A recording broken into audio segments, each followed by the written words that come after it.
Who hasn't been swept up in a shopping frenzy at least once, only to regret those impulsive decisions? Later, unused items piling up living space, getting cramped, and the thought of decluttering feeling just as overwhelming. In 2026, to avoid the just-for-fun shopping trap, let's take a closer look at the big-ticket clutter that quietly takes over our homes. Don't chase trends, spend intentionally and with a plan. You'll save money, free up space, and enjoy a calmer, more organized home, without falling back into the endless cycle of mindless buying. Let's explore this together.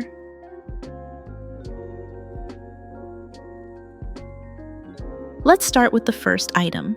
There was a time when I constantly browsed thrift stores and still ended up buying new clothes just for the thrill of it. It wasn't until I scrolled through my phone photos that I noticed something. I kept wearing the same 10 outfits over and over, while more than 100 other pieces sat untouched, taking up space and quietly collecting dust.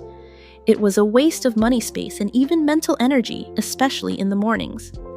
That's when I stopped buying more clothes and seriously pared down my wardrobe. I kept only what fits, well suits my colors, and feels like me. Everything else was sold or given away. I settled into a small capsule wardrobe with a few reliable outfit formulas for work casual days and going out. That was enough. Now when I open my closet, I can get dressed right away. No standing in front of the mirror for half an hour feeling overwhelmed. I own fewer clothes, but I wear them more. The cost per wear dropped, my room feels lighter, and so does my mind. I no longer buy clothes to feel new. I wear what makes me feel like myself.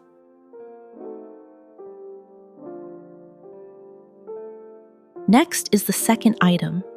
Because they were cheap and cute, I used to pick up all kinds of earrings, necklaces, rings, and bracelets, so many that I needed 2 full drawers just to store them.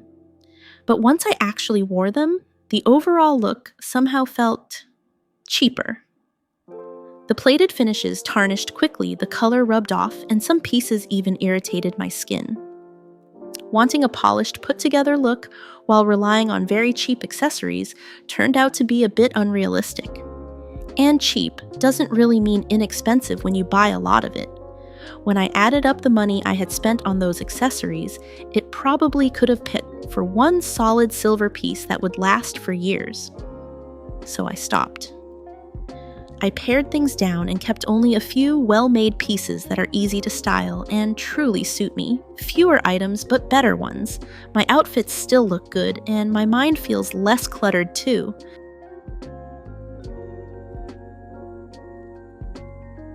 The third item I've stopped spending money on is courses. At first, this might sound like I'm limiting my personal growth. People often say that investing in knowledge is the smartest investment, and that's true. But over time, I've learned that not every course is worth the price. The internet today is larger than ever. If you're willing to search and follow the right people in the field you're interested in, there's an incredible amount of high-quality information available for free. Many courses simply organize knowledge that already exists elsewhere, free in one place, expensive in another. So I started asking myself, why pay for something I can learn without spending money? That's why whenever I want to learn a new skill, I begin by teaching myself. I read, I watch, I experiment, and I make mistakes. Only after I've gone through free articles, videos, and resources and still feel stuck do I consider paying for a course. It's not about being cheap. It's about making sure every dollar I spend on learning is truly necessary and brings long-term value.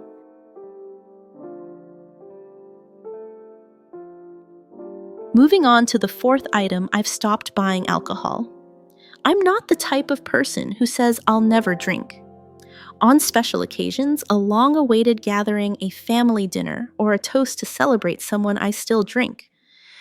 Just a little, enough to make the moment feel complete, enough to not feel left out. But I no longer buy alcohol to keep at home like I used to. There was a time when my fridge always had a few cans just in case. Then I realized those cans were rarely opened on special occasions. They were usually cracked open on tired days or on nights when I didn't know what else to do. I wasn't drinking because I was happy, but because it had become a habit. Once I stopped buying alcohol, everything changed. The occasions when I drank became less frequent, more purposeful. I only drank when there was a clear reason, when the moment truly deserved to be remembered. Otherwise, I preferred the clarity of mind, deeper sleep, and waking up feeling refreshed the next morning. Not buying alcohol isn't about saying no to fun, it's about saving, drinking for moments that truly matter. And for me, that's enough.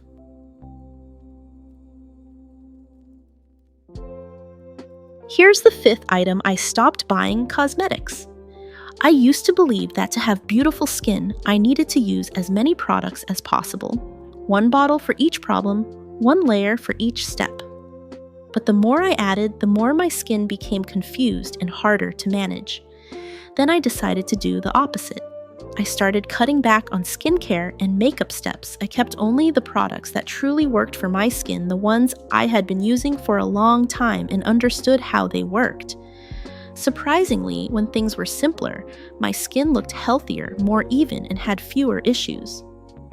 Now I no longer chase after new products or enticing reviews. I choose stability over constant experimentation. Not buying too many cosmetics hasn't made me less beautiful, but it has helped me feel more at ease, more organized, and comfortable in my own skin. And if you're feeling like your life is a bit chaotic or hard to understand and don't know where to start, in the next video, I'll explain why that happens and how to calm down. See you in the next video.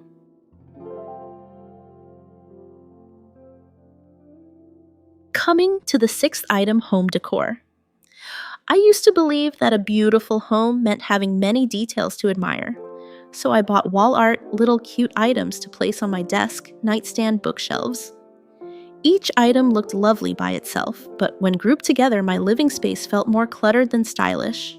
The issue wasn't with the decor itself, but rather the sheer quantity. These items didn't just drain my finances, they also quietly took up my time spent dusting, rearranging, and cleaning. They filled up the space to the point where I no longer truly appreciated each piece. When I started giving some of the decor away, something surprising happened. I didn't feel like anything was missing. A bare wall, a clean desk, these actually brought a sense of calm and space. I realized I only spend my evenings at home, and during that short time, peace and openness were more valuable than having things to look at. For me, not buying home decor didn't make my home less beautiful. It gave the space a chance to breathe, and in turn helped me feel more relaxed.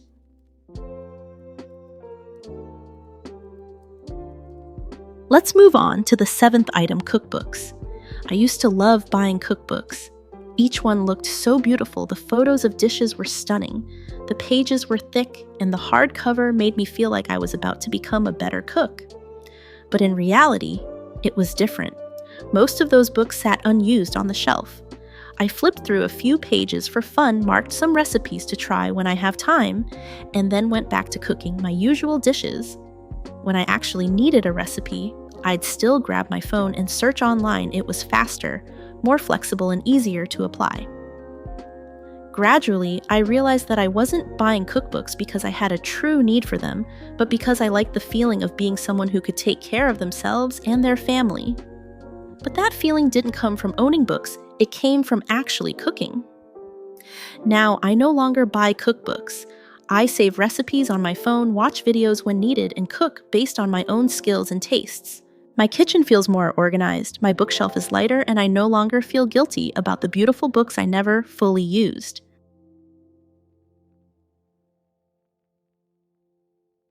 Moving forward to the eighth item: kitchen appliances. The kitchen is a place where it's very easy to overspend.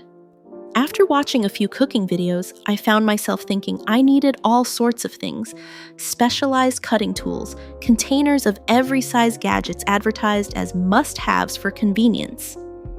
Each item seemed reasonable until I brought them home and realized I only ever used a few familiar things. There was a time when my kitchen drawers were so full that every time I opened them, it felt overwhelming. Many of the things I bought were only used once or twice, then sat unused, taking up space and collecting dust.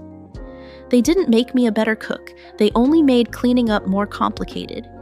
When I started stopping myself from buying more kitchen gadgets, I realized a truly functional kitchen isn't about having many items, but about knowing exactly what's in it. Simple, versatile tools used daily ended up being the most important. Now, before I buy any new kitchen item, I ask myself, does this really replace something I already have, or is it just an addition? Most of the time, the answer is no. And so I cook with a clearer mind in a much tidier kitchen.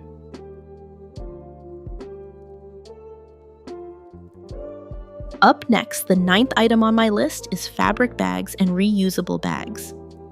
At first, it might sound counterintuitive since these bags are often seen as an eco-friendly and sustainable option. But the truth is, they're only truly effective when used enough and in the right way. Many of us already have not just one, but several fabric bags at home, shopping bags, event bags, gift bags, promotional bags. They end up piled in closets, trunks, or even forgotten altogether, never used enough to make up for the resources spent to produce them. Each fabric or reusable bag requires water, energy, and materials to create. If you buy more just because they seem environmentally friendly but then don't use them regularly, it actually goes against the initial purpose. Instead of buying more, make the most out of the bags you already have. Use them repeatedly until they're truly worn out. If you find you have too many, consider donating, repurposing them for something else, or keeping only the ones you actually use often.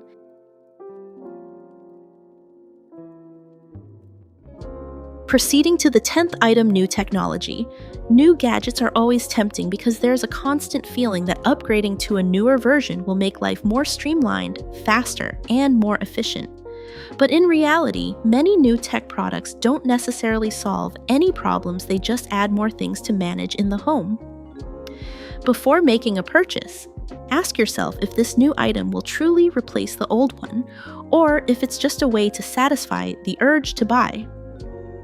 Is your current device still functioning well, or is it simply no longer new? Many people upgrade their phones even when the old one still works fine. Buy new headphones, smartwatches, or accessories only to use them less because they're bulky or hard to get used to. Technology is only truly useful when it's used regularly and for the right needs. Living simply doesn't mean rejecting technology, but choosing wisely, using only what you need and not constantly chasing after the urge to upgrade.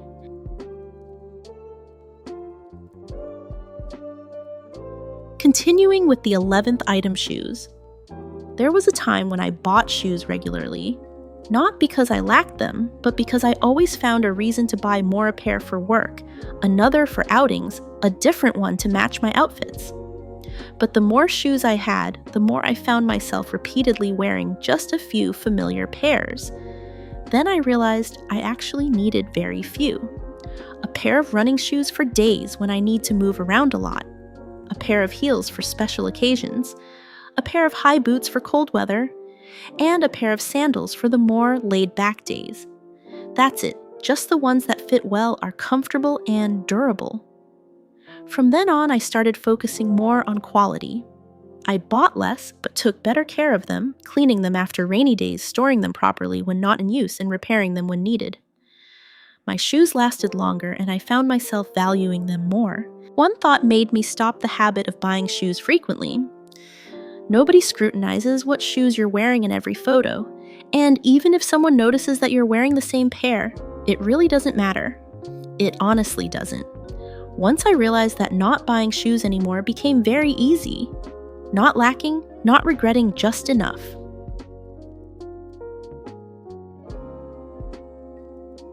Shifting to the next point, discounted items. Discounts often make us feel like we have to buy because they're cheaper than usual and seem like a good deal. But many of the things we buy simply because they're on sale aren't really needed, don't fit our habits, or end up sitting unused in the closet until they expire. A lower price doesn't necessarily mean saving money, especially if the item isn't used often or requires us to buy additional things just to make it work. Before adding anything to your cart, ask yourself if this item wasn't on sale, would I still want to buy it? If the answer is no, then it's likely not something you truly need. Living simply and managing your money well often begins with learning to walk away from discounted items without feeling guilty.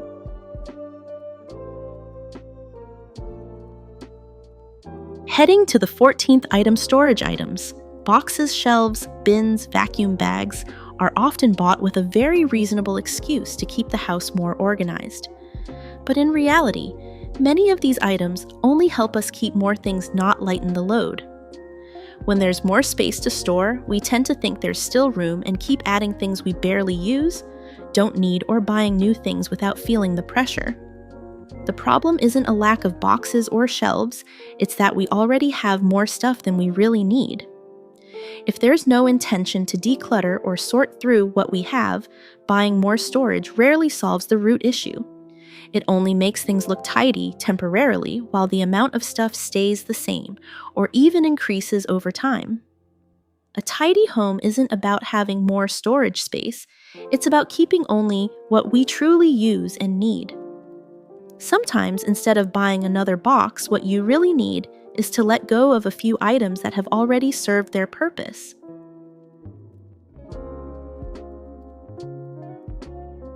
Here's the final item: buying things out of fear of running out. The new year often triggers the feeling of what if I need it and don't have it? So we tend to buy more to be safe, just to feel secure. We buy extras, buy in advance thinking that we'll eventually use them. But in reality, most of the items bought out of fear of running out end up sitting in the closet for a long time, even forgotten. They not only take up space, but also take our money and energy, as each item needs to be stored, remembered, and managed. The peace of mind that comes with buying usually lasts only a short while the clutter lingers much longer. In fact, life rarely demands that we over-prepare.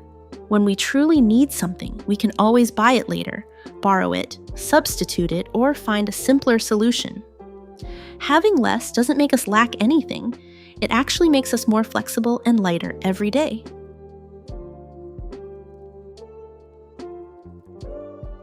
Saving money isn't about depriving ourselves of life's joys. It's about learning how to prioritize lasting values over fleeting desires.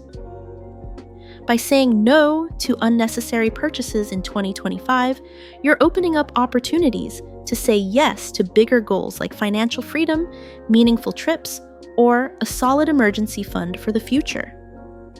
Remember, every penny you don't spend today is a brick in the foundation of your prosperity tomorrow. Thank you for listening until the end. If you found these tips helpful, please give a like and subscribe to the channel. See you in the next video.